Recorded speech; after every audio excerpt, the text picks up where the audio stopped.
What is up, my Pika crew? This is the ThePikaWu, and welcome to another black and white Wi-Fi battle. This one is against a guy called Mavo19. Now, I tell you guys to always check my opponent's channel after the battle, but be sure to support this guy especially. He has amazing content. He does Pokemon Wi-Fi battles, and they are picture-in-picture, and he also has a really unique layout with his battles, so he has amazing quality.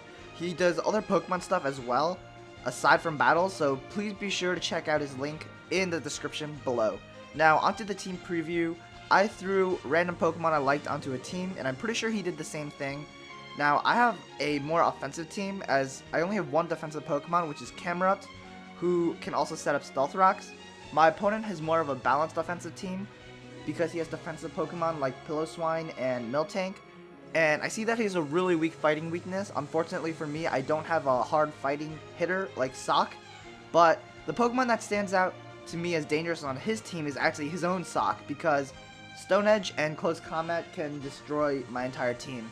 So I kind of overlooked Sawk when I was looking at the team preview myself when this battle actually happened, so it caused a lot of trouble in this battle. But I hope you guys enjoy this battle because it was really fun, and yeah, enjoy. So I'm going to lead off with the Lapras, actually anticipating my opponent to lead off with the Piloswine to try to get the Stealth Rocks up first turn. So I'm going to go ahead and scare him out with the potential Water type move. And this is really good because now he won't be able to get Stealth Rocks up first turn, which is really important for my opponent because it chips away at my Pokemon's health, namely my Lapras and my Altaria, who lose a quarter health each time they switch in. So I am going to go for the Sing on the switch. But because of its shaky 55% accuracy, I am going to miss against this Meganium, which is okay because Meganium isn't really that big of a threat. It would have been nice to put it to sleep because it is a support Pokemon and it can potentially carry these dual screens. Even then, if he sets up the light screen here, I'm pretty sure he doesn't want to take a fire type move. So I'm free to set up my Stealth Rocks as he switches into his Samurott. And setting up Stealth Rocks early on is really important for me because he has a Sawk and it can potentially have that sturdy ability, so I really want to break it as soon as possible. Now, this Samurott could potentially be a Swords Dance set like the one I always use, so I don't want him predicting my Superior switch in, and I don't want him to go for the Mega Horn predicting me to bring in the Superior to take the potential Waterfall. So instead, I'm going to bring in my Lapras who can take both the Mega Horn and the Waterfall, but turns out he's a substitute set that is specially based. And he goes for the Hydro Pump, which tells me he doesn't carry the Hidden Power Grass. So that tells me he carries Substitute, Hydro Pump, Ice Beam, and another move. And that other move is Encore. So I quad resist the Ice Beam, and I'm fully immune to the Water type move. So I'm pretty sure he is going to switch. He's probably going to switch into the Piloswine again because I am locked into Thunder, and he's immune of that. And now I am going to double switch predicting this, and I'm going to bring in my Zangoose. What I should have done here was bring in my Gardevoir to try to take him out with a Life Orb Focus Blast, but instead, I'm going to go for the Facade. I should have went for the Close Combat here, but what I was thinking was he's probably going to go for the Earthquake, and after that defense drop, he is going to take me out guaranteed. But he ends up getting a critical hit here, and that is going to take out my Zangoose anyways, as I'm pretty sure at Close Combat would have been able to take down that Piloswine looking at the Facade damage. So unfortunately that didn't work out for me, and Zangoose is a very threatening Pokemon that would have been able to threaten my opponent really badly, so that kind of sucks that I lose it early on. He did tell me he is max attack, so I'm not sure if the critical hit mattered too much or not, but I would have liked to have Zangoose late game especially. Here I'm going to bring in the Gardevoir, and it ends up hitting this Meganium with a Psychic, and that does a lot of damage, and by looking at that damage, I'm pretty sure a Calm Mind Psychic will take him out next turn, even with the Leftovers recovery and Giga Drain recovery. So I'm going to go ahead and go for the second Psychic because there's really no reason to switch up moves. He does have a Kadabra, but even though it resists it, it's not going to take it well. So for some reason, I get like a minimum damage roll or something, but that did a lot less damage than I actually thought it would. I thought it was easily going to take out this Meganium even if I got minimum damage roll, but unfortunately he is going to live with red health. But the thing is I can take him out next turn anyways. The only problem is I lose some HP with Poison and the Life Orb, which is not too good but not that bad as well because Gardevoir is pretty frail and it doesn't really rely on taking hits anyways. So he's going to bring in the Sawk. That's fine. I am going to switch out. I believe I'm going to bring in my Camerupt. So here, I'm a defensive Camerupt with like max HP and a lot of investment in defense. Check this out. Close Combat, bam, and my HP goes down and down and down. He's going to take me out in one shot. So at this moment, I'm definitely thinking he is a choice banded set, because Kimra, even though it doesn't really have the greatest bulk, it still has a decent amount of bulk, and close combat isn't super effective or anything, so that was really weird. Anyways, I'm going to bring my Altaria to go for the Draco Meteor to try to take down anything on his team.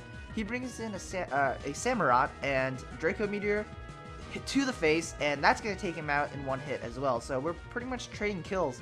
He's taking down Pokemon with his Sawk, and I'm taking down Pokemon with my Altaria. But this Sawk is looking like a really big threat, and I really don't want to switch out, because nothing really wants to take a Stone Edge, especially a banded Stone Edge. So I'm just going to fodder off my Altaria here, as he just goes for the Stone Edge, which is fine because he misses, and that's really good because I can pull off a free Draco Meteor. Although it's -2, it did a ton of damage, and now that he's locked into Stone Edge, I'm thinking I can take at least one hit with Superior, and then I can Giga Drain and get some HP back. So he goes for the Stone Edge, and that does around half.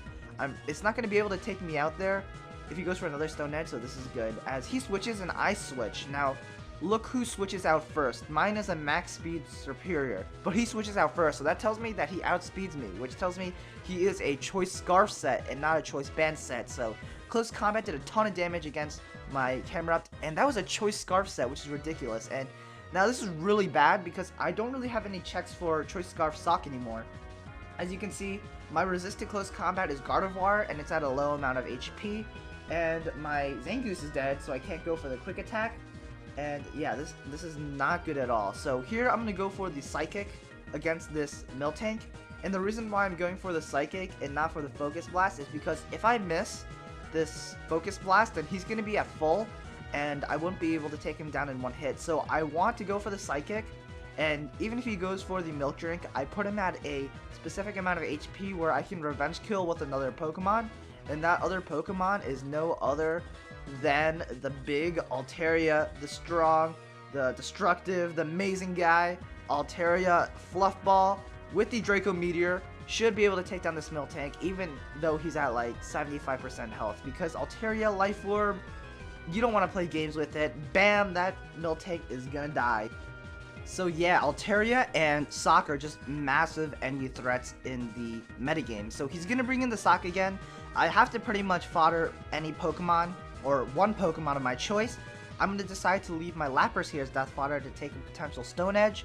And I can take two, but I do realize that Lapras is probably the most useless Pokemon on my team.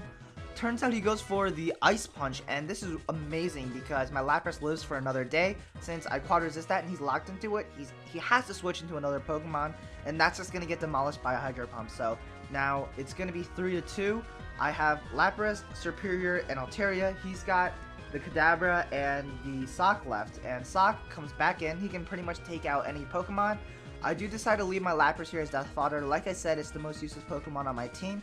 However, this was a key misplay because I should have left my Superior there to die. I should have switched into Superior because Lapras and Altaria complement each other's typings pretty nicely, and then he would be forced to lock himself into Stone Edge at the last moment.